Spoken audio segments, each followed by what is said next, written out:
Nawaz Sharif, Narendra Modi shaking hands. We know what Modi told Nawaz Sharif. We don't yet know what Nawaz Sharif told Modi, what he makes of this interaction with India's new Prime Minister, Narendra Modi. What I want to do right now is cut across live to Islamabad. In a while from now, we're expecting Narendra Modi to have the Ministry of External Affairs make a briefing, whether it's done by Sujata Singh, our Foreign Secretary, or by Sushma Swaraj, our new External Affairs Minister. We don't know yet, but what we're also waiting for is that Nawaz Sharif press conference, which was supposed to happen at 2:20 p.m. It hasn't happened. More than an hour has lapsed. It hasn't happened so far.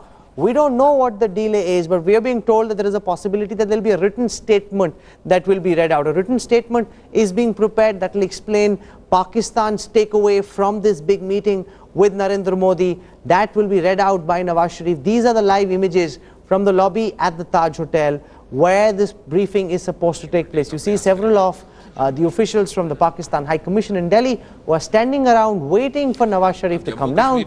It's been more than an hour since this briefing was to begin. It hasn't started so far, but we're being told that it will start, and immediately after that there will be a briefing by the Ministry of External Affairs in Delhi. The Ministry of External Affairs, of course, now has a new political boss. Her name is Sushma Swaraj. She was part of the deliberations that took place in Hyderabad House. She had a first-hand account in whatever took place. We don't know whether she'll brief for Sujata Singh, but that briefing will follow, and then at 5 p.m. is when Nawaz Sharif is slated to take off from Delhi for Islamabad. Before that, he's supposed to also call on India's President Pranab Mukherjee.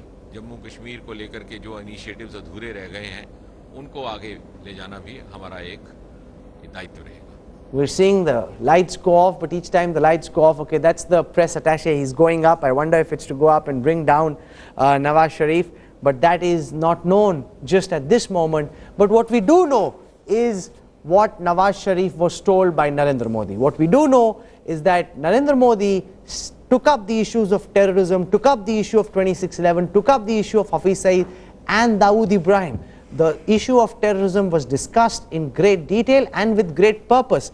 That is what sources from the Ministry of External Affairs have been telling us.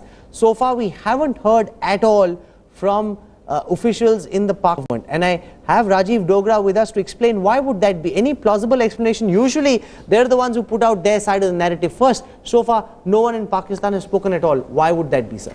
No, this is very unusual because Pakistanis are very media savvy, and they would like to rush to the Indian media much before the Indian side. Why haven't they done it, you think?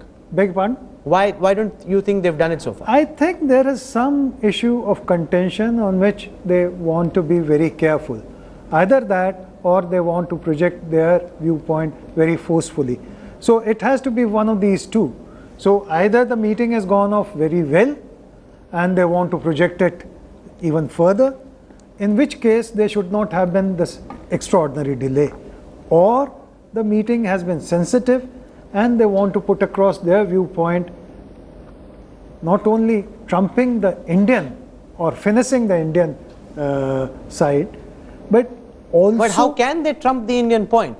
Because there's nothing that they can say which is new, and whatever needs to be done at this time to bring the dialogue process back on track, really the onus for that lies on Pakistan. Well, Pakistan can always say that, look, we want to move ahead, we want to have a dialogue, but India is giving the same old mantra of terror, and we have no control over terror. They are not our terrorists. So if one wants to be absolutely blatant and stonewall everything, then this is the right recipe. The only thing is we have to devise our response to this kind of a projection by Pakistan, and that is why India is waiting for Pakistan's press conference before giving its own press briefing. Which is fine. They put out their first statement. They've been quite tactical about this, Mr. Ranade. They put out their statement, set the tone and tenor of what will follow, set the tone of the questions that will be tossed at Nawaz Sharif also. Now they're holding back to hear from Pakistan. I think that's, for a change, a very deft play. Normally the Pakistanis Why are very deft. Why do you think the diplomats mess up most often?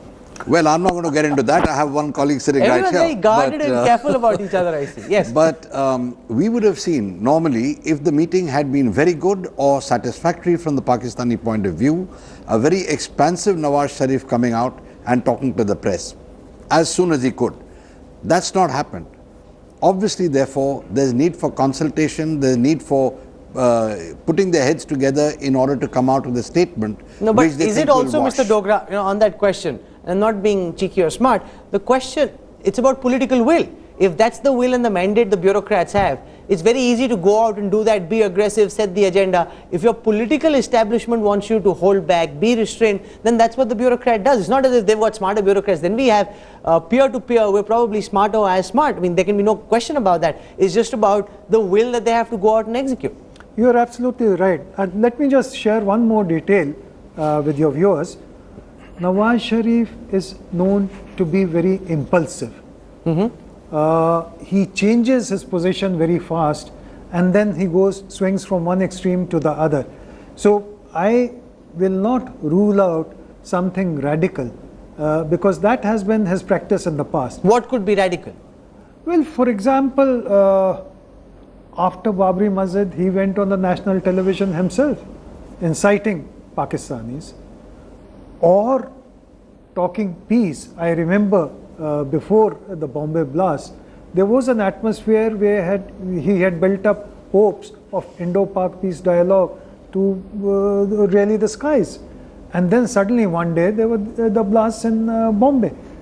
And my information is, and I think I have reason to believe that it was reliable and correct information, the Bombay blasts were undertaken with the knowledge of Nawaz Sharif. So he can swing from one extreme to the other and very fast. No, but surely if India has proof to substantiate that, that's proof that will be put in front of Nawaz Sharif. Well, in such things you don't have proofs and you don't have certified copies of statements because these are dark secrets which no nation wants to reveal. Well, if we look at that and Kargil and then his visit as to what is going to come. No, but can Nawaz Sharif rein in the likes of a Hafiz Saeed and others who function out of Pakistan?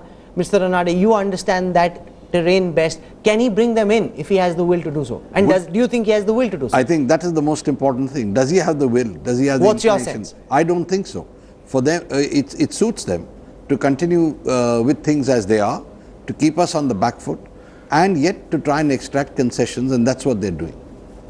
That's how I would look at it. I don't think there is a General Prasad, do you see a new will? Do you think he's taken a bold decision by coming here, and India should be grateful for the fact that at least he came as opposed to turning down this invitation and sending someone like a Sartaj Aziz? Not grateful. He's only done the sensible thing. If he had declined to come, it would have gone down as something which is very defeatist. Yeah.